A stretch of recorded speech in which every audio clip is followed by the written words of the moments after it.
छत्तीसगढ़ के अजूबा hill station को पर्यटन स्थल कहा जाए तो कोई आश्चर्य नहीं होगा। भारत में कई ऐसे राज्य हैं जहां पर्यटन की काफी संभावना देखी जा रही है।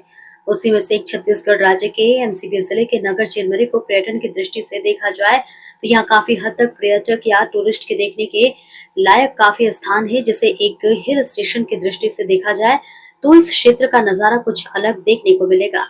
आज इस क्षेत्र की वह कहानी हम आपको सुनाने जा रहे हैं। इसके बारे में ये क्षेत्र जाना जाता है। चिरमिरी भारत के उन खास स्थान में से एक है जिसको प्रकृति का ढेर सारा प्यार मिला है, जिसे फिर चाहे वो दूर तक बिखरी हरियाली हो या फिर अनगिनत प्राकृतिक स्रोत ही। नई पहाड़ों में बने छोटे बड़े घर, मंदिर, मस्जिद, धार्मिक स्थल, आने जाने की आड़े तिरछे रास्ते जो इस क्षेत्र का आकर्षण का केंद्र है। जो समुद्र तल से लगभग 579 फीट की ऊंचाई पर स्थित ये हिल स्टेशन चिरमिरी बस है, जो किसी जन्नत से कम नहीं है, जहां का मौसम हर समय एक सुहाना नजर आता है। चिरमिरी में आने के बाद इस क्षेत्र का जो नजारा लोग देखते हैं वो इस क्षेत्र की तारीफ करते हुए थकते नहीं हैं, क्योंकि प्रकृति ने इस क्षेत्र को काफी अच्छे ढंग से संवारा है, जिसकी भूरचना देखने के काबिल है। यहाँ के घर जो कि पहाड़ों में बने हुए हैं, जिसका कुछ नजर ही अलग देखने को मिलता है। रात में अगर कोई क्षेत्र को देख ले तो जन्नत से कम नजर नहीं आता है। जहाँ बड़ी बड़ी कोयला खदानें हुआ करती थी, जहाँ जमीन से कोयला निकालने के लिए लोग कोयला खदानों के अंदर प्राकृतिक के विपरीत कार्य करते देखे जा सकते थे, जो देश के लिए और इस क्षेत्र के लिए एक बड़ा ही गौरव का विषय था। जो भारत जैसे शक्तिशाली देश में लगे कई बड़े उद्योग को कोयला उत्पादन कर रेलवे के माध्यम से और बड़ी बड़ी गाड़ियों से कोयला निकालकर बाहर भेजने का लगातार कार्य करते आ रहे हैं। जहां काम करने वालों का रहन सहन भी बड़े नगरों की तरह नहीं, क्योंकि ये एक कोयला उद्योग क्षेत्र है जहां लोग कोयले की खदानों पर अपना जीवन यापन करते आ रहे हैं, जिस पर चिरमिरी क्षेत्र का पूरा व्यापार निर्भर है। लेकिन दिन बर दिन इन खदानों को कोयला खत्म हो रहा है। बड़ी बड़ी बाहरी कंपनियां कोयला निकालने के लिए मशीनों का उपयोग कर रही है, जिसके चलते इस क्षेत्र के व्यापार में भी इसका सीधा प्रभाव पड़ेगा, क्योंकि आधुनिक यंत्रों से कोयला निकालने की वजह से कोयला खदानों का जो भविष्य था वे कम होता दिखाई दे रहा है। दिन बर दिन इन खदानों में कार्य करने वाले कामगार भी सेवानिवृत्त होकर चिरमिरी क्षेत्र को छोड़कर अपने गांव का ये शहर जाना शुरू कर दिए, क्योंकि इस क्षेत्र में रोजी रोजगार के कोई साधन भविष्य के लिए, न परिवार जनों के लिए उच्च शिक्षा या अन्य कोई ऐसे साधन नहीं है जिसके चलते इनका ठहराव हो सके।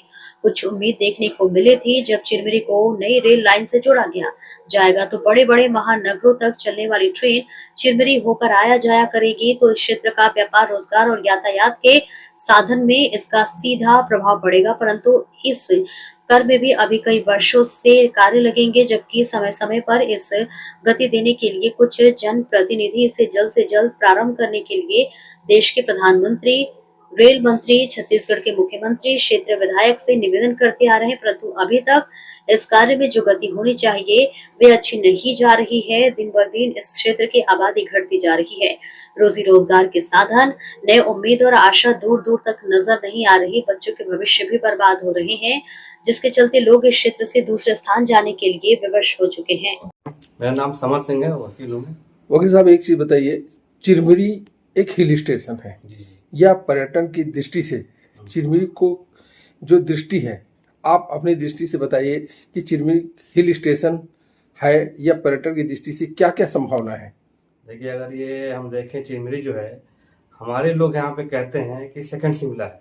अगर यहाँ बर्फ गिरता तो ये सेकंड शिमला है। वैसे पहाड़ी क्षेत्र में घुमावदार है, सुंदर वादियां हैं, 36 मोड़ हैं, मंदिरें हैं और झरने भी हैं। अगर आप इसका विकास करते, हमारे लोग जनप्रतिनिधि करते, यहाँ के लोग जो पुराने लोग थे जरा भी इस पर ध्यान देते तो पर्यटक की दृष्टि से बढ़िया सुंदर जगह था और इसका विकास होता। दिन पर दिन विकास न होना और पर्यटक का स्तर नीचे गिरना जनप्रतिनिधि के ऊपर पूरा जाता है। एक चीज बताइए, पर्यटन की क्या क्या संभावना है इस क्षेत्र में।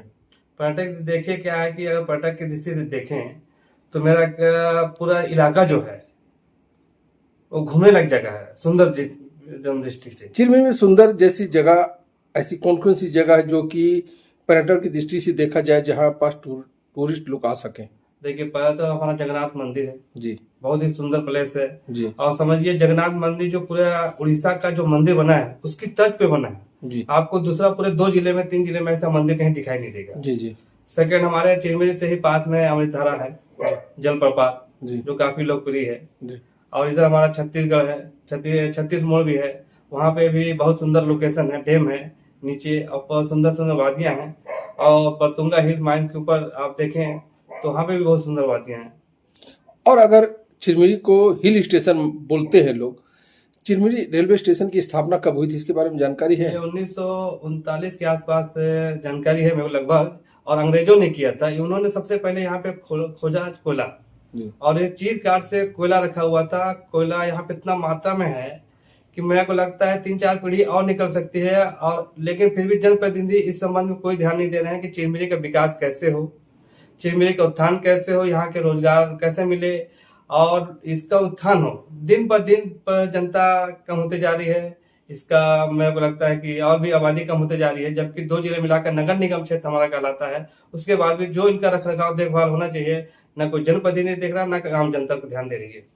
अगर चिरमिरी को पर्यटन के अगर घोषित होता है जी, तो क्या यहाँ क्या क्या विकास होने की संभावना है? देखिए, सबसे पहले तो रोजगार हो जाएगा जी। बेरोजगारी कम हो जाएगी जी। लोग आने लगेंगे कि ऐसा क्या खास बात है यहाँ पे। जी। मैं कुछ दिन पहले हमारा हुआ था इस संबंध में कि पर्यटक स्थल के साथ साथ यहाँ पे हवाई पट्टी बनेगी, सर्वे हुआ, उसके बाद रुक गया काम। क्या वजह थी कि रुक गया, इसमें कुछ जानकारी? हमारे लोग राजनीतिक वाले लोग हैं, इस पे ध्यान देना चाहिए, वो ध्यान ही नहीं देते कि इसको मतलब क्यों रुका हुआ है, कैसे रुका हुआ है, ये तो उनका काम है, लेकिन कोई ध्यान नहीं दे रहा। हवाई पट्टी बनते बनते रुक गई, सर्वे हुआ, उसके बाद रुक गया। एक चीज और बताइए मेरे को, अगर चिरमिरी को हिल स्टेशन कहते हैं तो क्यों कहते हैं चिरमिरी को? ये काफी ऊंचाई में है जी, समुद्र तल से काफी ऊंचाई में है जी। और इसकी जो वादियां हैं, घुमावदार वादियां हैं, मोड़ हैं, जैसे हमारे शिमला में 36 मोड़ रहता है, घुमावदार से मोड़ है, ऊंचे ऊंचे वृक्ष है, हरे पौधे हैं। और आपको बता दो, यहाँ फल जो है, जो फल हमारे मिलते हैं, तेंदू, अचार, चिरौंजी, बहुत सारे भिलवा, इन लोग का जो है हमारे यहाँ मिलता है, वो कहीं नहीं मिलता है। जैसे सीताफल हमारे यहाँ लोग बहुत कम पसंद करते हैं, उसी को बाहर राज्यों में बहुत महंगा है। कटहल हमारे यहाँ समझिए 5 रुपए 10 रुपए किलो भी कोई नहीं पूछ रहा, और यूपी बिहार में 200 रुपए किलो बिक रहा है। अरे चिरमिरी को देखा जाए कि पर्यटन की स्थिति काफी अच्छी है और यहाँ पास विकास की संभावना ज्यादा है। चलिए बहुत बहुत